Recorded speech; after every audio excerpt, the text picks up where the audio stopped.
is real evil in the darkest shadows and in the most ordinary places. These are the true stories of the innocent and the unimaginable. Paranormal investigator Stacy Jones knows the dangers of the supernatural world. She's a former police officer who relies on her training to methodically and safely search for human spirits. But an innocent mistake puts her only son at risk, and Stacy must battle the dark side to save his mortal soul.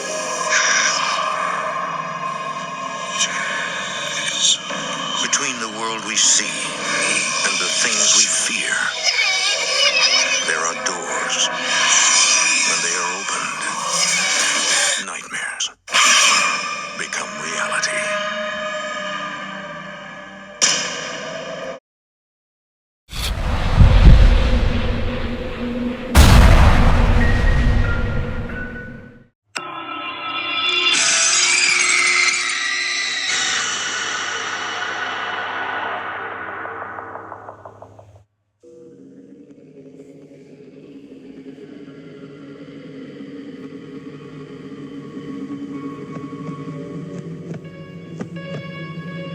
Spring break 2016. 3 friends and I were a little too late to book a worthwhile spring break trip like in Cancun or Miami or something like that. So we did what we thought was the next best thing. We Airbnb'd a beach house in Georgia for a good price last minute. The landlord left the key hidden in a plant on the front stoop. As soon as I unlocked the door and we stepped into the home, we could all agree there was a funky smell in the house. It wasn't necessarily a bad smell. It was just weird. The house was big, though. It had a big first floor and huge second floor with 4 bedrooms. We all had claim to our own room. We got there early in the day, so the sun was still out and strong. The 3 others, who I guess I'll introduce now, Todd, Nate, and Michael, were outside hanging on the beach. I went inside to look for a volleyball because the landlord said there were a bunch of sports equipment in one of the upstairs closets. There was only one closet upstairs, though, so I checked it, and inside of it were things like badminton rackets, baseball gloves, frisbees, and a volleyball, exactly where the woman had described. When I shut the closet door, however, I realized the door to my bedroom was open. I had 100% closed it not even 15 minutes before. I went outside to ask my friends which of them went in my room. I didn't make a big deal about it, but I had to ask because I found that to be a little annoying. They all claimed they didn't go in my room, so I moved past it. I wasn't going to let it bother me too much. When the sun went down, we all got dressed to go to nearby clubs, which were supposed to be crowded due to spring break. I split off a bunch of times to get drinks from the bartender that I found cute, thinking somehow I'd have a chance with her. Of course, I was just acting like a drunk idiot. I guess I'd been mixing my drinks a little too much because at some point I started feeling really sick. The house was walking distance from the club I was in, so I decided I'd walk to the house and see the rest of them tomorrow.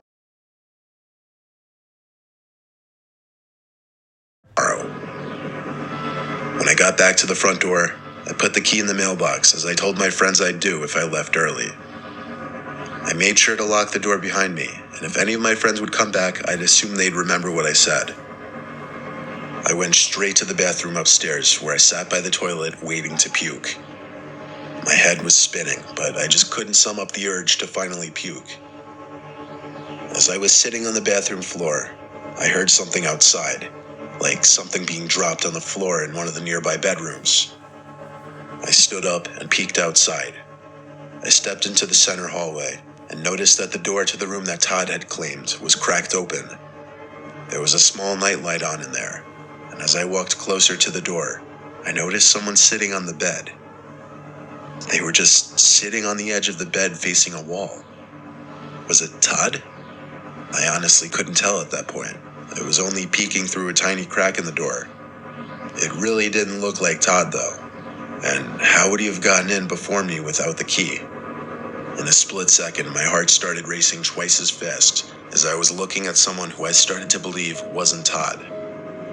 I started backing away slowly, and of course, there was the slightest crack in the wood floor.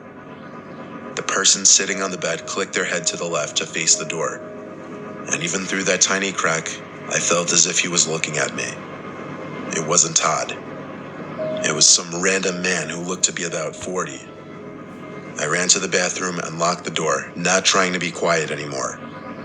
I tried calling my friend Todd, and as it was ringing, I saw the doorknob to the bathroom door pressed down slightly. The man on the other end was trying to open the door, but of course I locked it. I heard footsteps walking away until they faded away completely. Todd didn't pick up the phone, so I called the landlord. She didn't pick up either, so I finally called 911. I asked them to send a police officer because there was someone who wasn't supposed to be in the house. A police car came to the house within a few minutes, and I ran to the front door to answer it, asking the officer to look around the house with me. It wasn't a huge house overall. The first floor was a quick search, under the couches, in the closets, in the cabinets. Then we went upstairs, checking all the bedrooms, under the beds, and those closets. It seemed clear. He made me fill out some report form, and he was on his way. I still locked myself in the bathroom until my friends rang the bell. With all of them back, I finally felt safe. And when I told them what happened, they were all in shock. The next day, I called the landlord and told her, and she sounded very distraught after I described the man. She sounded confident that her crazy ex-boyfriend had somehow broken into the house and was expecting to find her there. It turned out the room Todd had claimed used to be the bedroom she and her ex would share. She offered to refund me and let us go home if we didn't feel safe. Surprisingly, we agreed to stay the full week though, and actually nothing happened for the rest of the week. I feel like maybe the man figured that she had moved out, but I do wonder how things would have played out if she was home.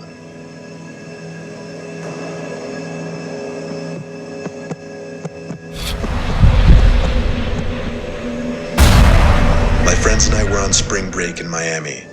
Late at night after hitting the clubs, we were walking back to the hotel.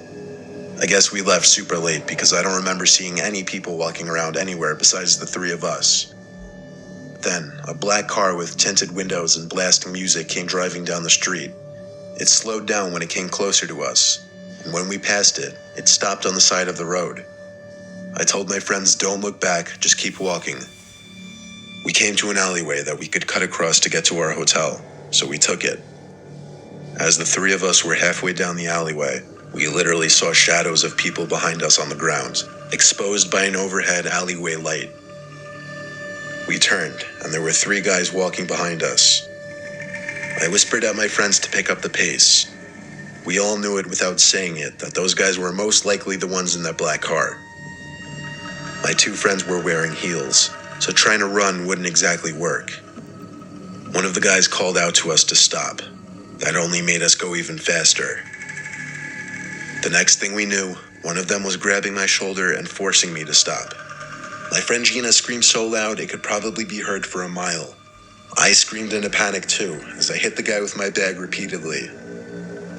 A couple other guys came in response to the commotion from the opposite end of the alleyway and told the three guys to back off. The three seemed to realize the fight wasn't worth it and walked away. I'd never been so happy to be white-knighted in my life. The two guys who saved us tried escorting us back to our hotel, but we were close enough now, and we wanted nothing to do with guys we didn't know at that point. We made it safely back and went home the next morning.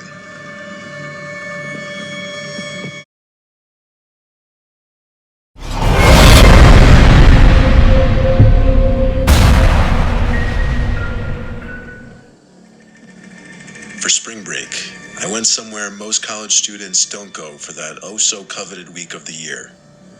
I went snowboarding in Colorado. My friend Kevin has a house there, so I took a flight with him and we took an Uber to his house. It was a lot of uphill driving through the snowy mountains of Colorado that I honestly can't even name. Kevin's family is loaded, so they have houses in multiple states. We pulled up to a huge property. Snow was covering everything, so I couldn't see anything but his house, really. We didn't plan on snowboarding that day, as the sun was already going down, and we had 2 long days ahead of us anyway. Kevin had to unlock everything in the house. It had been a month since he had come last. Kevin made a couple frozen pizzas that were left in the freezer, and we ate those for dinner. The rest of the night, we just drank and played video games. The house had a beautiful main floor that sat with the ground level outside. Kevin didn't keep any of the blinds shut because he said the closest neighbor was about half a mile away. It was definitely a pretty private property.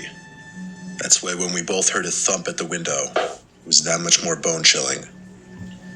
Both our heads jolted to the window like an animal that just heard a predator approaching. We paused the game and walked over to the window that thump just came from. See anything outside because it was pitch black and snowing outside. But we did, however, see a distinct handprint on the glass that came from the other side.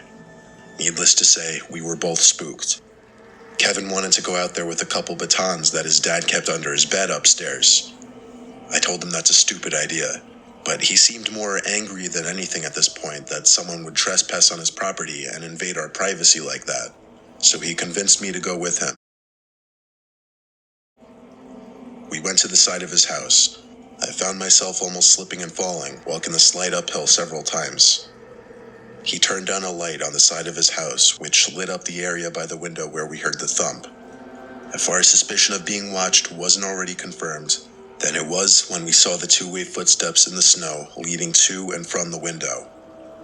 We started to follow them. They led into a small patch of woods, and we continued to follow. At this point, I asked Kevin if we should just forget about it. He didn't even answer me, so I knew to shut up. The footsteps left the small patch of woods and entered a clearing. Kevin stopped me and muttered, "What the fuck is that?" In the very near distance, there appeared to be these identical objects spaced out evenly. There were 4 of them. They stood tall like a person.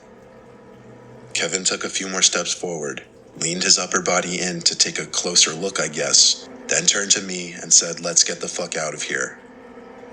I hurried back with him, asking what he thinks those things were. He said, "I don't know, but they look like human silhouettes strung up on some kind of sticks." The words that came out of his mouth shook me. I never felt more relieved than when we got back to his house. This time he shut every blind in the house and double-checked all the doors. The next morning, first thing we did was walk back over to that clearing. We walked around it for about 10 minutes, searching. We didn't find any bodies or anything like that, but we did find 4 big wooden poles almost identical in size. We had zero explanation for this whole scenario. It was bizarre and it was downright disturbing. We had to debate whether to even go snowboarding that day, and we did. But I can't say I wasn't thinking about what we saw the night before the entire day.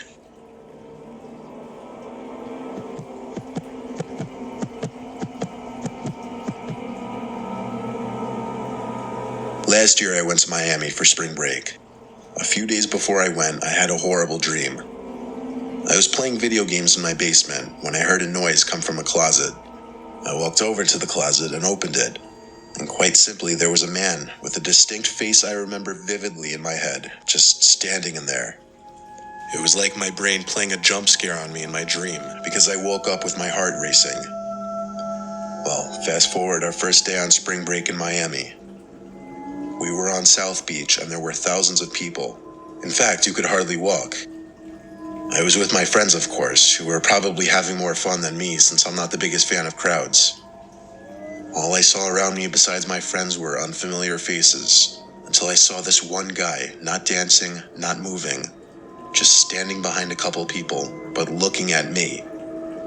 I made eye contact with him for maybe 3 seconds before looking away and moving closer to my friends. I told one of my friends that some older man was just staring at me like a creep.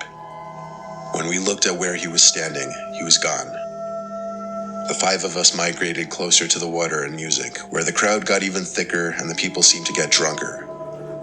I was looking around when once again, I saw that man blending in with the crowd, but just looking at me. I looked at him for a few seconds again. I grabbed my friend Trish and pointed at the man and said, "That guy keeps looking at me." She said, "Just ignore it," and she went back to dancing. I started getting this sickly feeling in my stomach about it, so I ran through the crowd and looked back every few seconds. I knew I'd seen that man's face before, but I couldn't put my finger on where just yet. I made it through the crowd and got back to the hotel room, where I sat on the bed with my hand on my head, gathering my thoughts. Then it hit me, and I felt like throwing up when I realized it. It was the man from my dream, the man who was in the closet. I texted my friend Trish and waited a few minutes for her to answer. She said she didn't see who I was pointing at earlier. She just thought I should ignore whoever it was. I went back out there and didn't see the man again, but I swear this is something that actually happened to me, and I still don't know how to explain it. I got plenty of sleep. I don't think I could have hallucinated seeing that man. But how could I see a man who had literally been in a dream I had a couple nights before? It is easily the scariest and most unreal thing that's ever happened to me in my life.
Stop!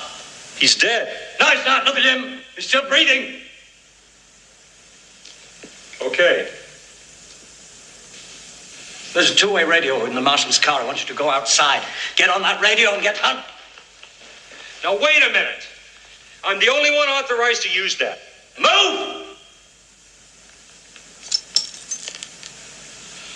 I'm sorry I left you. Are you all right?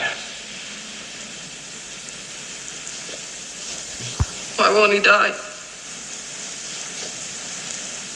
Get away from him! But he stopped breathing. No!